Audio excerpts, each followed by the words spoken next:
Much of the craft of teaching happens outside the classroom as we make plans for how to best facilitate learning in a course. On today's episode, Edward Oneill joins me to talk about practical instructional design.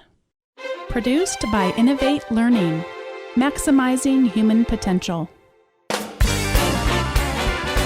Welcome to this episode of Teaching in Higher Ed. This is the space where we explore the art and science of being more effective at facilitating learning.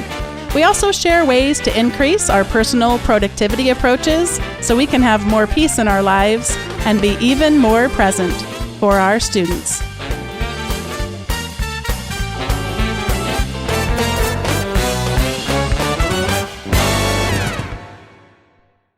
I am absolutely thrilled today to be having join me Edward Oneill, and he is a senior instructional designer at Yale. But I think even more than that, how I feel like I've come to know him is through his podcast, which is called the Teach Better Podcast. And if you have not taken a listen to that, I'd highly recommend it. This is Bonnie Stachowiak, and Edward, I just want to welcome you to the show. Thank you very much. I'm excited to be here. Edward, I was so happy that you accepted me on LinkedIn because I feel like I got to know even more about you than sometimes our bios show us. You had a fairly eclectic background. Would you start out talking about your early research and early study in academia and then kind of catch us up with what you do today? I sometimes say I'm the world's oldest living liberal arts student. You know, like I know a little bit about a lot of things. So as an undergraduate, I wanted to act and do things like that. And so I studied theater and literature and with kind of a focus in psychology, which turned out to be useful. And then for graduate school, I went to film school and got a PhD in film and media studies. Really, I just loved old movies. I loved old black and white movies. And so that was a ball. And I found I really loved teaching too, like the theater training kind of came back, the performing aspect of teaching as opposed to, the facilitating aspect of teaching. And I was fun. I was successful. Students liked me, and, I was good at that, what we now call sage on the stage kind of role. So I taught for 10 years and wrote and published the most obscure film and media studies stuff you could imagine. And 6 people thought my work was very good. And, as I did it, I was also teaching what used to be called new media, which now is, 1.0, new media 1.0, and we're on to 2 or 3.0. And, I taught students to take photographs and edit videos and make web pages and stuff like this, all in a liberal arts context or sometimes a professional media making context. And as I went along, I just kept thinking, can't I spend more time planning the teaching and playing with the toys? Like, do I really have to now stand and deliver information and grade papers? Mm-hmm. And so I transitioned away from teaching. I spent a year making videos for people and doing web writing, and I had a really funny job. There was a company that would send you could sign up to get information as a text message on your cell phone, and they had weather and news. And there was one of movie reviews, and it was all local. So I lived in San Francisco, and so I wrote 130 character movie reviews. Oh, wow. That would come to you on your phone. And there were things that were playing at specific theaters. So the first thing would say something about the movie, and then there had to be enough space for one for more, hit one for more, or apply one for more. And then there'd be a little more summary. And then if you said, one for location or one for info, then you would get the actual a place where it was showing. So I was actually kind of writing tweets before there was a Twitter. I was writing whole movie reviews and 3 SMS messages. That was a crazy job. It was really, really fun. It sounds like a fun thing. And so early, like you said, to be honing that skill of micro writing. Well, I'm so glad to have you on the show today, especially because you and Doug is the other co-host of the Teach Better podcast, and you do a little bit different format. It's similar to this one, but there's 2 of you who are interviewing another person, and you have decided, at least so far, to have those be all professors from the Yale community. And I sometimes find myself, you just described yourself like a nail on the head, you know a little bit about a lot of things. And it reminded me actually of a song that Diana Krall, I know she's not the first one to have sung that, but I know a little bit about a lot of things, but I don't know enough about you. I don't know enough about you. That's I kind love of that song. That's how I feel about you when you're. I'm so glad someone finally recognized it. When you're on the episodes, I always want to go, I want him to talk more. So it's so fun I get to ask you whatever I want, and we're not going to have to make sure that Doug and whoever our other guest is feels included. So this is a fun opportunity for me. Well, I wanted to first off, so you're doing instructional design at Yale, and you say in your LinkedIn profile that a lot of times what your consulting clients need are a couple of things. One is intuitively appealing ways of conceptualizing the learning process. And then the second one is a survey of the relevant tools and which ones are best going to fit their needs and capacities. And I thought that was just a really nice way of honing in on what a lot of people do need someone like you to help them do. And you have a special skill that you've identified, which is finding the points in the learning process where assessment and evaluation can be woven in seamlessly. And anytime the subject of assessment or evaluation comes up, it doesn't tend to draw a lot of people going, yes, let's talk about this for hours. It's kind of thought of as a headache, and I really appreciate and can see that gift in your being able to help people do that more seamlessly. Before we talk about some of your successes and the tools that you would recommend, let's start out with failures. And I'd love to hear how you, or maybe actually I don't even know it's a failure. I'd love to hear how you designed your early courses before you had more expertise in instructional design. What was the way that you used to approach designing those early first courses that you were teaching? Oh, those were failures. There's no doubt about that.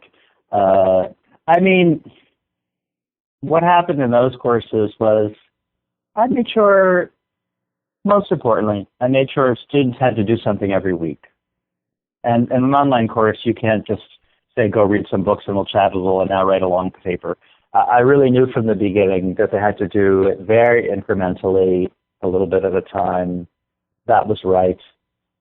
I decided that you needed consistent deadlines 100% of the time. Anytime there's a Monday holiday, I just had that a big announcement.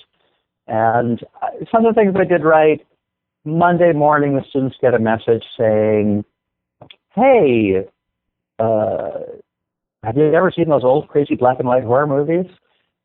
Did you know that style really came from Germany, and some of the people who shot them actually came from Germany? And we're going to look at some really intense, scary, weird horror movies. Not gory, but atmospheric. Getting them interested in the subject and then reminding them there's something to discuss on Wednesday and again on Friday. You have an assignment to do over the weekend and blah, blah, blah. And so I got a lot of the cycle and communication things right. But the one thing I really got wrong was I thought we would do a different concept each week. And they would try and learn that one concept, and then I would give them feedback, and then we'd move on to a new concept. But if they didn't follow the instructions, there was no second chance. I couldn't tell if they had learned or not. There was no second chance. And I was so foolish. You don't learn anything by doing it once. Maybe sticking your hand in a roaring fire would be really whoa, won't do that again. But most things, it's practice. There's a lot of repetition. And so I think my failure was thinking that you could constantly say, now let's do something different, now let's do something different, now let's do something different. And what I learned how to do was start them on something that would come back again a few times slightly differently. And every time it comes back, you would say, now last week we did it this way, and this week I want you to do it this way. And the new part I'd highlight in pink or something like that. So anytime you had repetitive information, I'd highlight the new information. And I just kind of found my way, luckily, eventually towards a way of designing online classes that was really, really effective because people had more than one bite at the apple.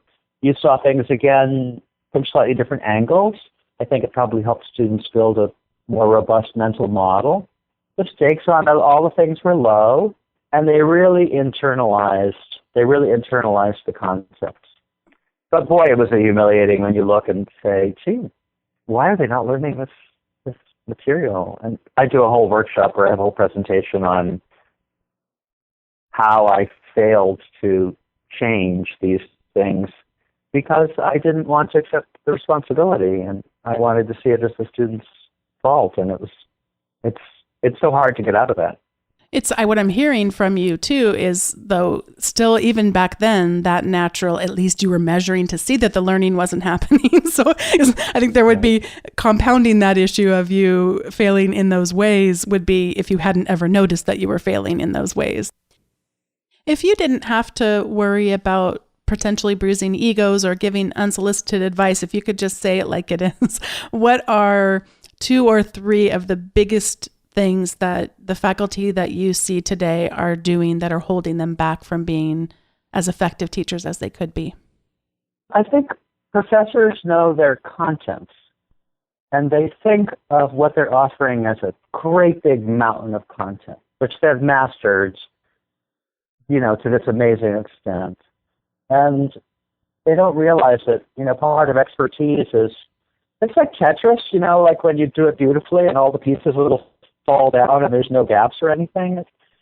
Or like one of those little wooden puzzles. It's kind of like a cube, but when you slide it this way and that way, the little pieces fall out and you end up with these little like Lincoln Loggy kind of sticks. And there's actually a way of like making a cube out of them, which I could never do those things, I'll tell you. But their knowledge is like that. They learned all this different stuff and it's fit together in the tightest space. It's just all knit together and it's all the individual pieces and then it's kind of like patterns and patterns inside of patterns, and finally it makes this cube. And so professors don't realize how tightly packed their knowledge is and tightly organized. And when I go to a class and see a professor, they'll give the big idea, and then I'll mention this tiny detail here, and then I'll mention this tiny detail over there, and then they'll mention something about what's happening next week, and then they'll go back to the big picture. And I can see what's happening because I'm not in the class. But the students, their knowledge is not organized that way. It's just little pebbles. They're still piling in the little toothpick twigs that will eventually, if they stick with it, become the Lincoln logs that form the cube. And so if I had to speak to a professor and say one big thing, I'd just say they're not going to get it all. They're not going to get all the content. And it's really not about the content. You have to help them learn. You have to help them go through a process to get from where they are to the next step. I have a blog post about like the 5 stages of teaching, like like the 5 stages of death. Yeah. And the first stage is I'll just tell them all the wonderful things I know, and they'll be so fascinated because I love this stuff. So of course they will love this stuff. And you see bored faces, and you get back the exam, and it's the stuff you said, but it's all disarranged. It's like a funhouse mirror version of yourself. And when that first happened to me, I read these midterms and like, well, I kind of said this sentence, but it didn't mean what the person thinks it meant. And then I realized, oh, they're a different person. And that had different experiences. So when I say it, that's what it means to me. I need to find out what their experiences are so I can bring them one step in this direction. That's all. So, thinking too much about content and not thinking about where the learner is coming from and how they have to build their own knowledge. I think those are big obstacles we have in higher education. The professors are extremely well-intentioned and very knowledgeable. But if you don't a little bit learn to shift your perspective, just doling out the information is not going to be the most effective thing to do. The textbooks that I use, I try to find the least expensive ones that I can while still them being decent. I try to find some balance there. And it's been, it'll renew every year, but I don't require them to have the latest one as long as it's the last, 3 or 4 versions or what have you. And so it had been, I will say, I've had the same Intro to Business textbook adopted for probably 6 years or so.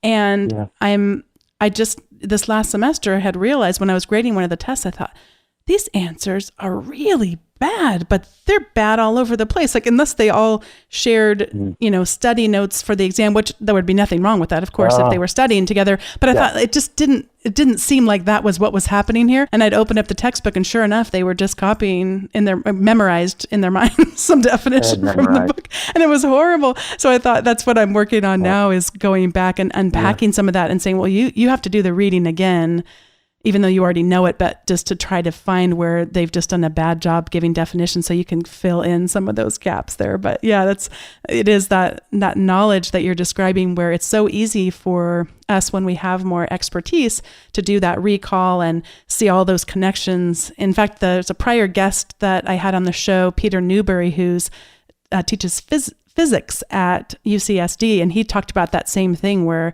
an expert in physics is going to have all that stuff mapped out, and someone doing it for the first time has to really work hard just to recall the specific information that they're being asked, but they don't understand all the other connections. So it's slower, but it's almost like going back to those early internet connections where, it took us 4 hours to download a picture. It's just a whole different process. That's a really good analogy, but taking that long. People that wouldn't understand it, but so there's a nice distinction in the learning science discussion, and I hope I get this right.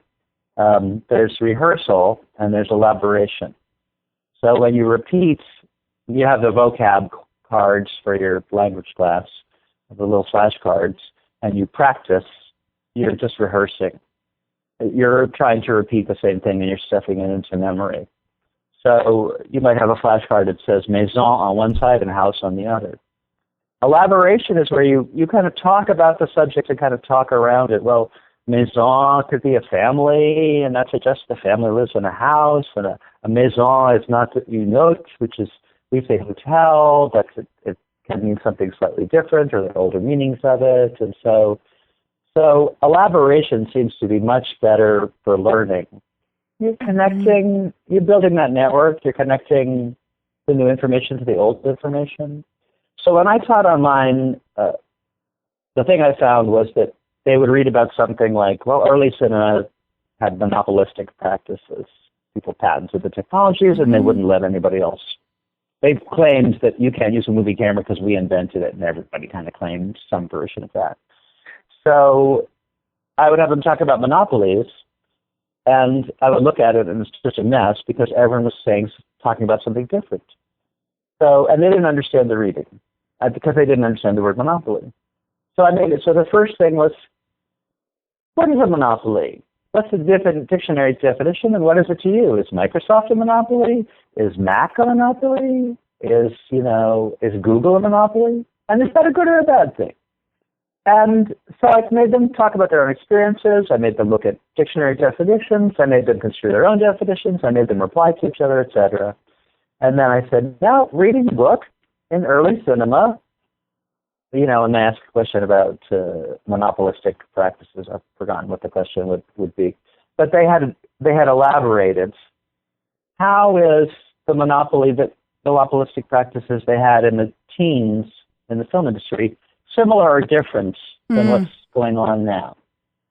So then they had to compare. Well, I think a monopoly is this, but they're saying it's that. And everybody could see slightly different things, so it kind of wasn't one right answer. So I made them do a lot of elaboration and comparing, so that even if they didn't, it's almost the opposite of repeating the definition from the book. It's like, well, it's a standard definition, but it could apply to this and it could apply to that, and that was much more effective because getting them out of memorization mode. I mean, they stuff it in the words, but they don't think about the meanings. I like that distinction between rehearsal and elaboration, and it does certainly resonate with me as a tension I'm often feeling in the introductory courses that I teach. Yeah. One of the things that you talk about being particularly adept at doing is having methods for incorporating assessment and evaluation into the design of courses. What are some of the things that we often do that miss that opportunity to get that assessment and evaluation in there without driving ourselves crazy and doing more tracking than we need to, or more tracking than will provide the value that we're looking for? I think the most annoying thing is when you feel like you have to administer a survey after the class is done or something like this. It's extra work for everybody. The information probably isn't that good. What will your response rate be? Things like this. So within assessment, I like to pull apart grading. The two parts of grading. One is evaluating, or we would say assessing. That is saying how much the person learned, summative assessment. And the other is reward. If I get an A, it's a reward. If I get a D, it's a punishment. So a lot of times I recommend to professors that they have some assignments where the students are, say, elaborating, and you just want to see them processing the information and talking and thinking about it. You don't want to have to grade it. It's a lot of work to grade things. You're not sure what the standards would be. Just give them points. Just say, so much of the homeworks, you get an A if you turn it in and you answered all the questions. That's all, on time. That's all. It's only 10% of your grade for all 10 homeworks, but you got 10% A. So oftentimes students say, 10% A? I'm not missing one of those freaking homeworks, even if it's like 1% of their grade. No, I'm getting that A. So then, you get them to do the work, and you give them a little reward, and you may not be grading it. You may have them come to class and look at each other's, or you may look at a bunch of them and say, okay, I didn't mark them individually, but I'm going to show you, when people got number 6 wrong, this is what they did wrong. So you kind of do it all at once. So separating out the different things that are happening with assessment, using formative assessment to find out what's going on, but you don't have to grade everything. This is a wonderful message for teachers and professors. Because, usually it's just a stack of things you have to grade, and the more work you assign, the more you have to grade. And so that's one big plus. The other is to evaluate yourself by using the work that's graded. So if, at the end of the course, there are 10 things you wanted them to get, you should be able to line up the assignments with those 10 things, and then look at the grades, and be able to say, wow, item number 6 people did terribly on, assignment number 6. I clearly am not teaching that very well. So I'm going to really have to rethink about how to teach that. And that can go down to exam questions, that each topic corresponds to kind of an exam question. And then when you graded the exams, you look at the overall performance on each question, and on the item that has the lowest, median score, that's their assessment is your evaluation. That is when you assess what their performance is, that's an indicator of what worked and what didn't. So you at least know where to focus. You can at least say, that's the topic that I could do much better on. And is that something that you also would recommend being transparent with the students, that's what that's being used for, so they can see that you're willing to put some of your own skin in the game? That's a great idea. What I oftentimes recommend is if you structure what you want them to learn, there are certain things that, so if you get to the student's final paper, final exam, and you look at it, and every professor knows there's things that if you see on there that will make you cry and bang your head against a wall. And those are competency level tasks. Those are things where, how could you get out of week 2 of my course and not be able to answer this question? If you look at that and you feel sick to your stomach and you want to cry, that's a competency question. Absolutely everyone should get it by the end. But the hardest questions are kind of mastery level questions. And you probably shouldn't have many of them because only 20% of people are going to get them right because they're the most complex. And then the other things are in the middle. Do they know about this body of literature? Do they know about this bookkeeping technique? Do they know about this kind of problem to solve? And those could be quite discrete. So if you organize your exams, so it's like basic, intermediate, advanced, there's 3 questions at the beginning. They're super basic. Don't overthink them. I just want to make sure everyone knows this stuff. It's just, I'm checking myself. The other things are intermediate. We had 5 topics in the middle. They're not complex. Each one is on a separate topic. Again, don't overthink it. This is about topic A, this is about topic B. I'm trying to see what you learned, and I'm trying to see what I did and didn't teach effectively. And then there's 2 questions. You get to pick one. Those are hard questions. You have to really think to figure those out right. Spend a bunch of time on that. Don't half-ass it. So yeah, transparency I think is one of the most important things in teaching. So you can combine that with, it's their assessment, it's your evaluation. And I think that's a great strategy. And I know people who've told me, I put some really basic questions on the exam, and like a lot of students got them wrong, and it just kills me. And I'm like, yeah, they didn't get it.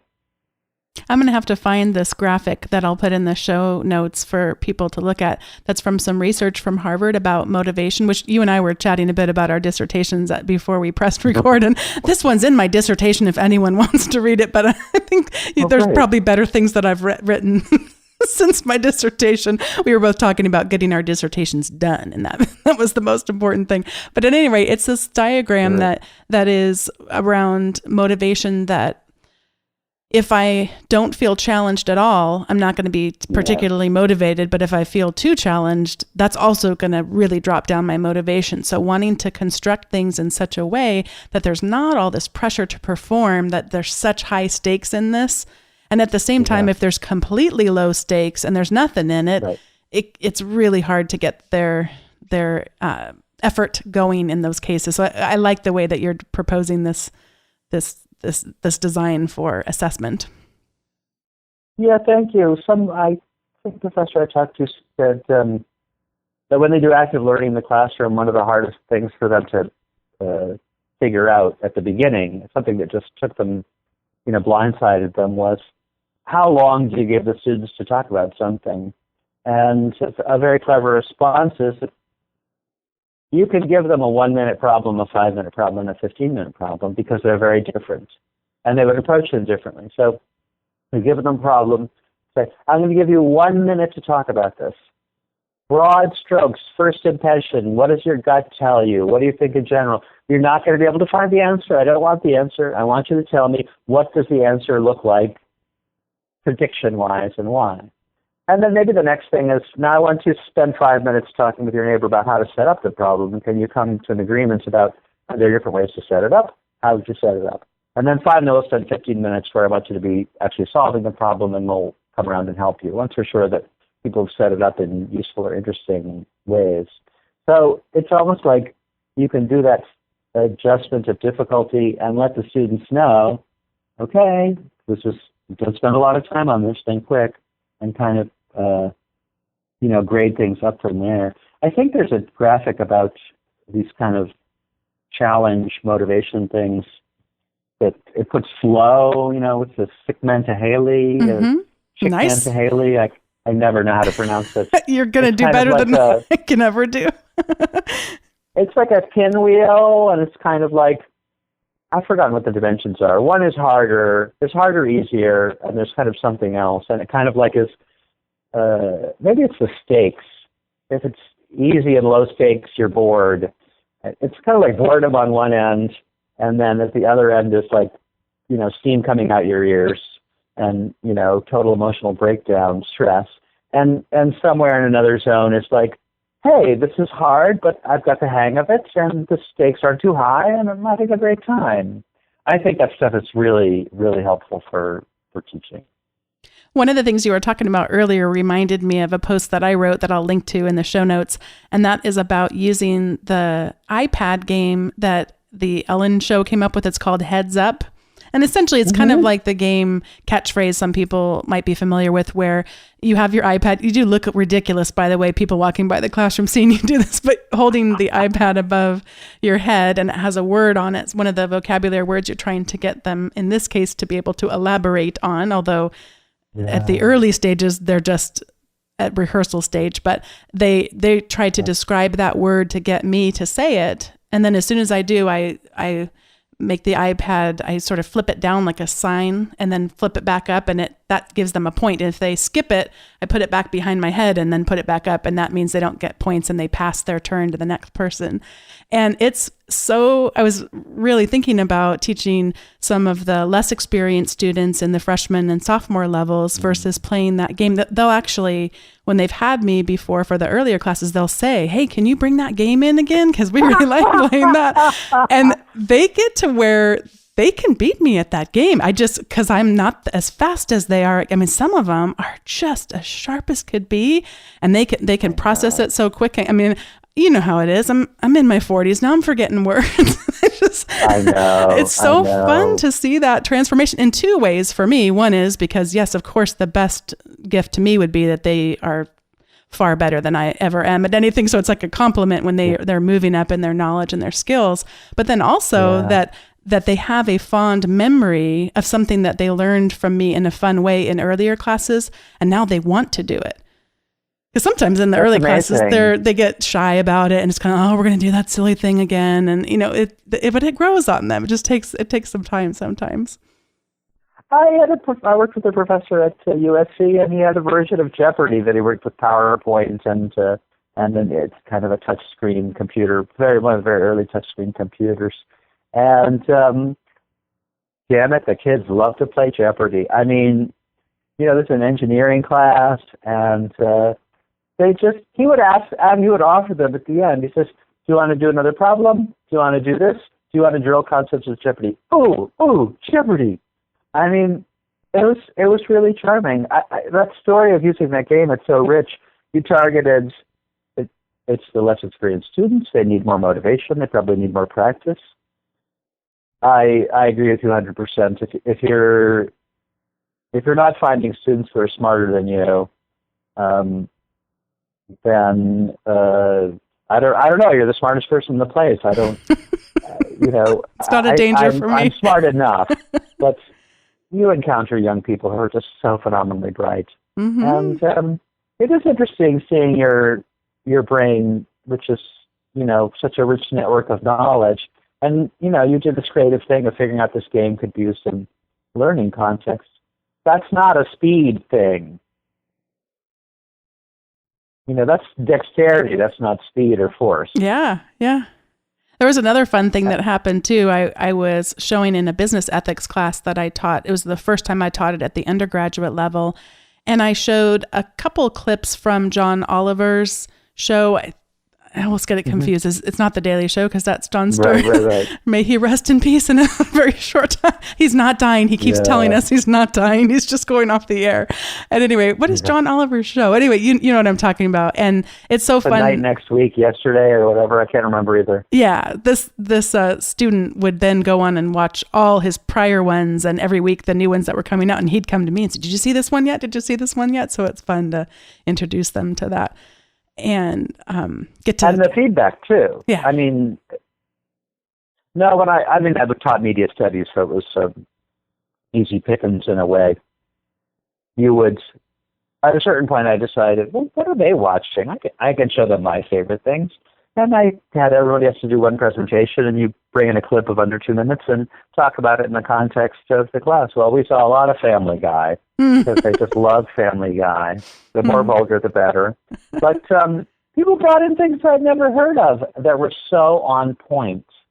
It's you stepping away from the center and helping them communicate with each other. And I know it's great that you inspired the person to explore further, and then it just it fed back into the class. That's just the way we hope it will work. It's the best thing. Well, on the last episode, and by the way, this is the point in the show where we do recommendations. And on the last episode, if people listened to it, which just aired yesterday, so Edward, you don't have to have listened yet. But I talked a little bit about fears in my teaching and some of the things that I do to try to resolve those fears, because it's I had just my first teaching nightmare for the fall semester starting. And I've talked to a professor who works at our institution who's been there 20 years, and he says, I hate to tell you, but they don't go away. It's just kind of a normal part of the year. But I forgot to read this quote. So that's going to be my recommendation, is just for us to revisit Parker Palmer's words. And this quote, I'll link to it in the show notes. I'll put it in there, but it's also on the Teaching in Higher Ed Facebook page. So if people listening are on the Facebook page, you'll also have seen it there. And it's just my favorite quote about teaching. And Edward, as you and I were talking, I hadn't planned yet what I was going to recommend for the episode, but it's just reminding me of the passion for teaching, and a lot of it is in this quote. He writes, "I am a teacher at heart, and there are moments in the classroom when I can hardly hold the joy, when my students and I discover uncharted territory to explore, when the pathway out of a thicket opens up before us, when our experience is illuminated by the lightning, life of the mind, then teaching is the finest work I know." There's a special privilege in people letting you help them grow and change. You're there at a special moment, especially in young people's lives, when they are seeing things for the first time. You get to see someone discover something that's familiar to you, but I think that captures something of the kind of sacredness of teaching. What is your recommendation for the listeners today?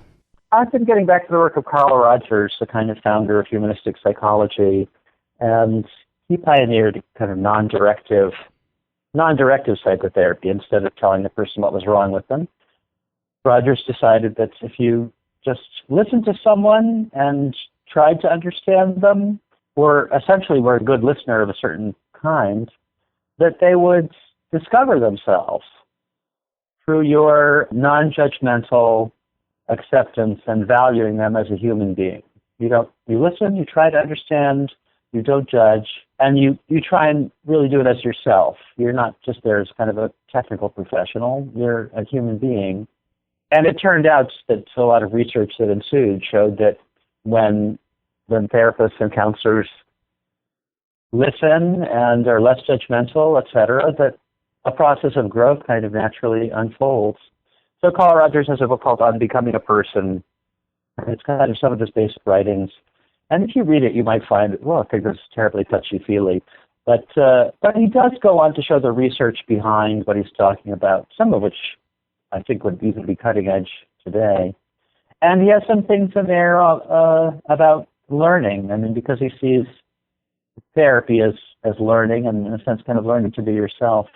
And so it's been very inspiring for me to go back to Carl Rogers and think about how as a teacher, I have to try and understand you as a unique learner, and I have to value something about you. I even if I tell you, you got that one wrong, but I appreciate that I think you're going in the right direction. And if I really try and understand you and find what you're doing is valuable, and try and help you grow yourself, then it's not so much about information transfer, and it's a more kind of humane kind of relationship. I want to thank you, Edward, for being on the episode, and especially for your continued work on the Teach Better podcast. It's so much fun to listen each time you produce an episode, and sometimes I get a little hint from Doug what the next episode's going to be, and I want to say, hurry up, because I can't wait to get to learn from another expert in teaching. That's great. I actually, I'll edit them, and then it'll be a while before they come out. And I want to tell people about this. There's such cool stuff in there. When you're passionate about teaching and you focus on it and you try and improve, you do. And I feel like my education is talking to people who do this well, like you, and I'm just learning more every day. Well, thanks again for joining us on Teaching in Higher Ed. Thank you for having me. Thanks again to Edward Oneill for joining me on episode 60 of the Teaching in Higher Ed podcast. If you'd like to comment on the show notes or give us any additions to our talks today, you can do that at teachinginhighered.com/60. As always, if you have suggestions for the show in general, you can do that at teachinginhighered.com/feedback. And if you have yet to subscribe to the weekly updates, you can do that at teachinginhighered.com/subscribe. Thanks so much for listening and being a part of the Teaching in Higher Ed community, and I'll see you on the next episode.